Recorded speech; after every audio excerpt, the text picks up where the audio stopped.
जेव्हा सतीने तिचे वडील दक्ष यांच्या यज्ञात अग्निसमाधी घेतली तेव्हा भगवान शिव तिचे जळलेले शरीर घेऊन तिन्ही लोकात फिरत असतानाच भगवान विष्णूने सुदर्शन चक्राने सतीचे शरीर कापले। जिथे जिथे तिच्या शरीराचे अवयव पडले तिथे तिथे शक्तीपीठांची स्थापना झाली।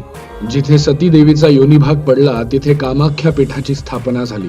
असं मानलं जातं की दरवर्षी 22 जून पासून देवीला पाळी येते आणि म्हणूनच 22 ते 25 जून पर्यंत मंदिर बंद असतं। 26 जून रोजी मंदिर दर्शनासाठी उघडलं जातं। मंदिर उघडल्यावर देवीच्या मासिक पाळीच्या वेळी वापरण्यात आलेले सिंदूरने भिजवलेले तेच कापड येथे प्रसाद म्हणून दिलं जातं। याच दरम्यान साजरा केला जाणारा उत्सव म्हणजे अंबुबाची उत्सव असं म्हणतात।